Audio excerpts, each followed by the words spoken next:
Ever since Zayne gave me the principles of medicine as a gift, Niava was no longer plagued by frequent outbreaks of disease. Afterward, Zayne continues to give me gifts that are, in essence, civilization itself. And so, Niava is no longer shrouded in darkness as it enters an era of growing prosperity and glory. The tension that existed between Zayne and me, when we were always on edge, ready for conflict, has long since disappeared. We now completely trust each other.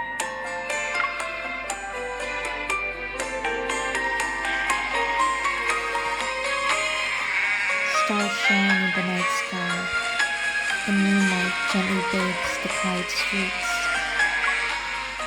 After pushing the last overly energetic sheep back into the pen, I look at the little sheep running around and frown. Locating these sheep in the valleys outside the city wasn't difficult.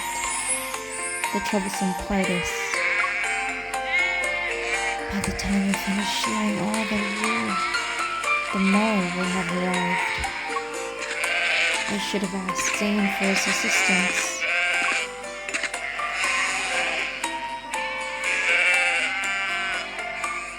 You need Zayne's assistance for what exactly?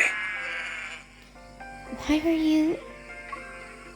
Someone was awake in the middle of the night, and she grabbed her sword before leaving in a hurry, looking all fierce. I'm here to see what you are up to. They are the rambunctious ones here. I point at the sheep in the pen who are charging and restlessly bumping into the wooden fence. I was outside the city this morning when I heard a young shepherd crying. The shepherd said the flock was lost and the wool couldn't be delivered to the weaving shop in time. In other words, a passing deity heard the prayers of her people. Only half of the prayer has been answered. I need you to help me intimidate the flock for the other half. This favor you're asking of me is rather unusual.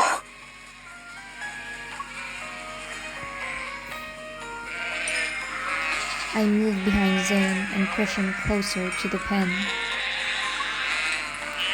You may stand there with that icy demeanor of yours. Even the monsters from the Vastron wouldn't dare to make a sound. These sheep won't be any different. I didn't say I wouldn't help you. Theatrics are unnecessary. Already here. Hurry. Quiet. Perhaps the disobedient sheep are truly intimidated. I've done what's been asked of me. Will that suffice? I'm afraid there's more. I scoop up a sheep with the shriveled wool and shove it into Zayne's arms. Then I summon my blade. Hold it. I'm shearing its wool.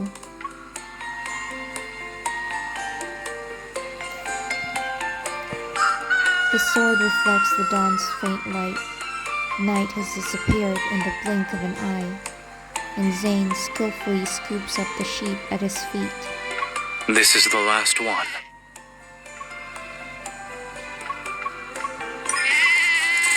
The blade glides. The sheep, having escaped its fate, struggles. Zayne bends down to release it. Then he runs his finger along the blade. It's dull. Sometimes, the softer something is, the more powerful it becomes. Sharpening the blade won't be difficult. However, if we go to the Divine Tower, we'll see that we've run out of the necessary materials. I remember the rare ores in spring water. You brought them back some time ago. A thought flashes through my mind. Why don't we collect them together this time? The required materials are in various locations. Some places can only be reached by foot, and the trip itself will take quite a bit of time. I heard your divine statue is about to be completed, and there shall soon be a celebration. Shouldn't you stay in the divine tower? Assuming we combine our strengths, we can make it back before the celebration. Seeing that Zayne still hasn't agreed to my proposal, I sheath my sword and grab his fingers with both my hands. I give his hand a good shake. Let's go together, Zayne.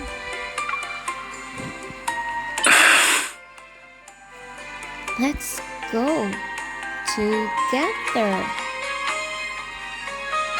So even the goddess can resort to such methods to ensure she gets her way. I let go of his hand, stand on my tiptoes, and raise my head to be even closer to him. Enlighten me then. Did it work? Yes. And it only works on me.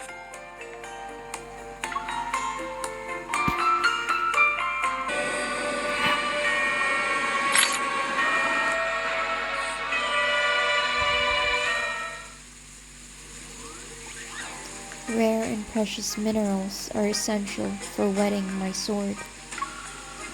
Moreover, a blade tempered with the waters from the Malokwa spring shall make my blade 100 times sharper.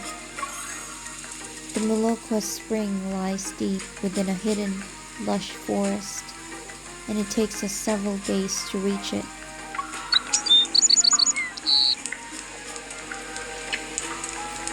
The spring's waterfalls in droplets, one after another. Will our container ever be filled? Taking the clay jar from Zayne's hands, I position it as close as possible to a small opening in the spring's stone wall. If I'm not mistaken, we need to sing to awaken the spring water spirit. The spring water spirit? I look at him skeptically. Spirits exist in all things. For places rarely touched by humans, spiritual beings may emerge over time. So the spring's name doesn't mean it produces nature's music. Rather, we need to trade a song for water. Indeed! You must move me with the most sincere singing to obtain Malokwa's waters. A voice suddenly erupts from the spring. This must be the spring water spirit. But it's been eons since I heard the voice I yearn for. I look at Zayne, but he gestures for me to go ahead.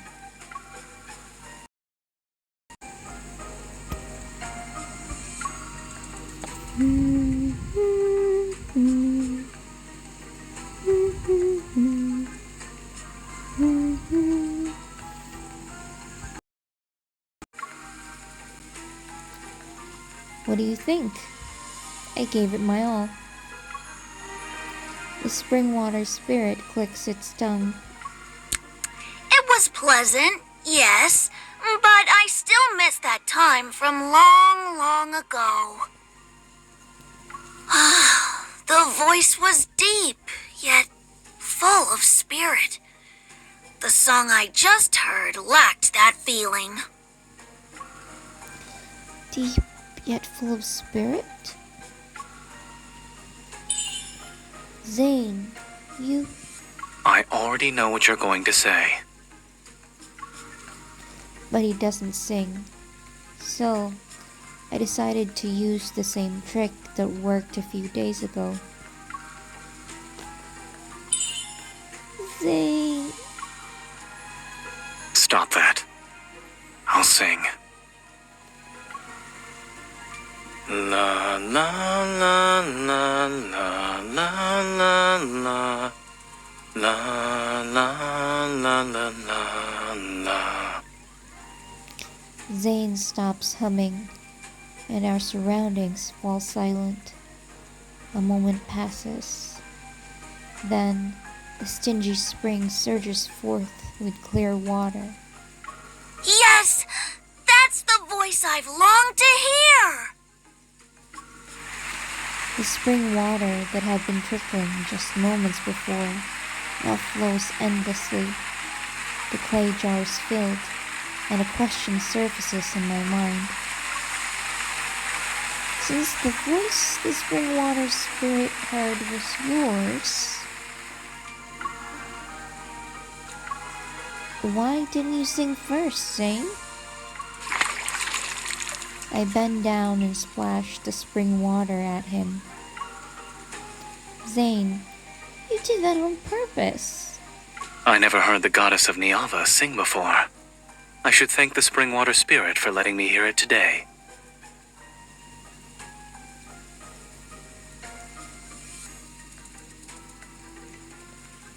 He pauses for a moment before tidying my disheveled hair. In any case, I think I'll remember your voice for a very, very long time.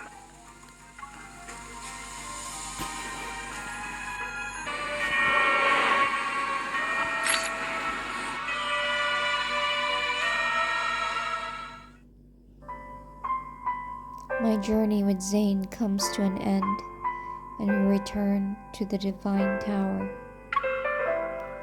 Sharpening the sword isn't a difficult task. While waiting for the blade to cool, I make my way to the tower's treasury. This journey yielded a bountiful haul, and the wooden shelves designated for storage are quickly filled up with the bottles and containers I brought back.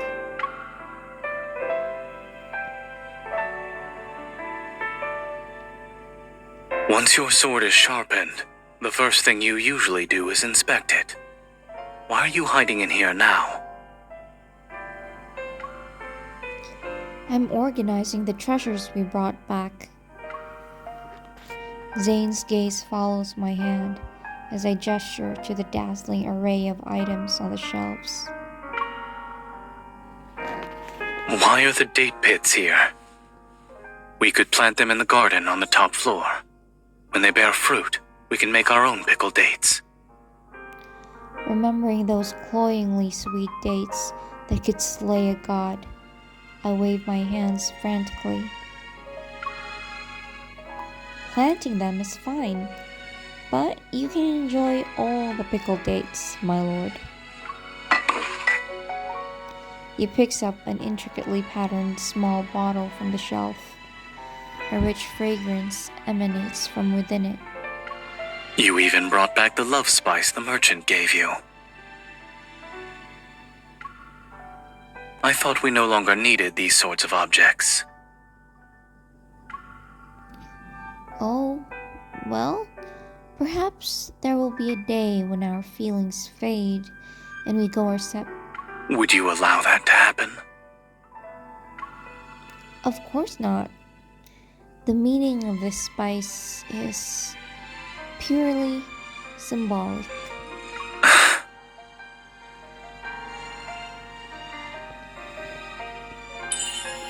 Using Zayne's hand, I put the spice back on the shelf. Then I poke his chest.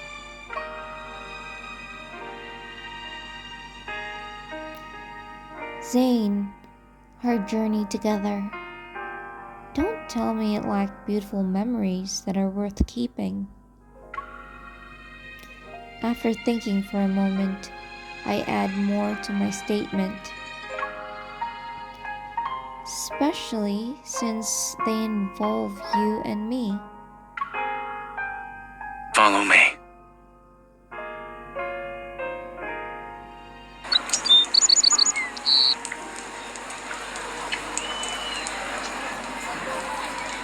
Zayne doesn't lead me outside. Instead, he brings me to the garden at the top of the tower.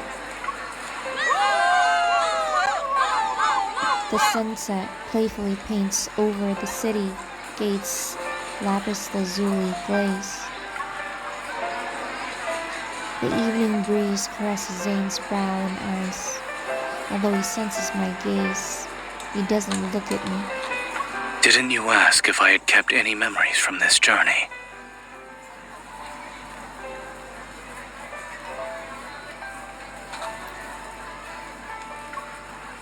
He points toward the land beyond the city. Outside the city lies a grove of date palms. That was where someone deliberately fed me unripe tart fruit. On a night when the wind howled, she shared a camel cloak with me. The weaving was somewhat coarse, yet it turned out to be exceptionally warm.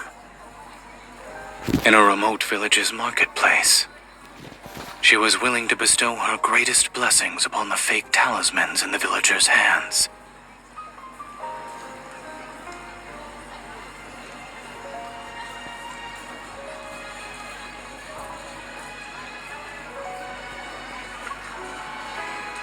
Deep within sandstorms lie ruins, and it was there that she told me the act of creation may no longer be a privilege of the gods one day.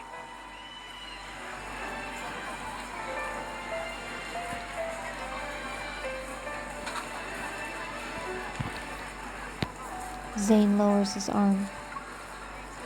From the dense forests, rivers, and canyons, to the deserts, marshes, and mountain ranges, the memories that belong to me are in the places I've walked with you.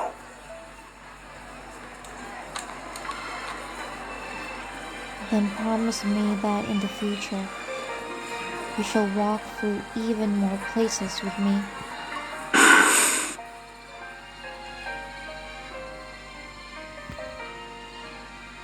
He lowers his gaze and doesn't immediately answer.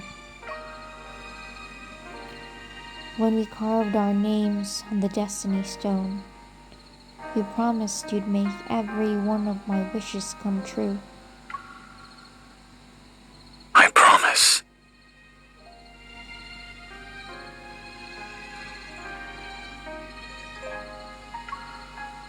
Our footsteps will travel through many, many more places. It shall be no different than what we've done before.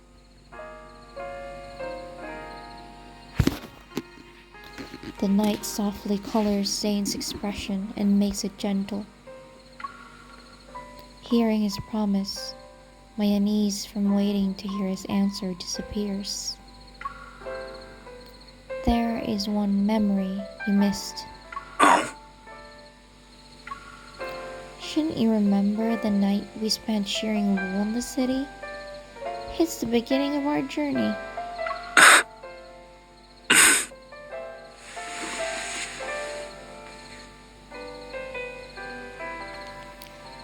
Houses throughout Niava light their candles.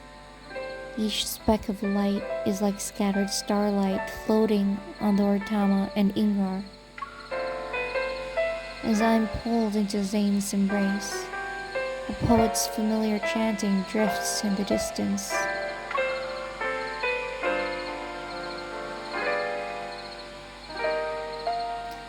O goddess of Niava, she is the most brilliant aurora beneath the heavens. Her graceful figure sweeps across the vast, white salt marshes and crimson ridges. Her footsteps traverse the burning sands and rivers, the dense forests and valleys. Her sharp blade severs the umbral claws. Her divine prophecies save the land, shrouded in black clouds. Music keeps us company, and we sing from sunrise to moonset. We pray that we shall protect Niava. We offer milk and honey. We present wheat and salt.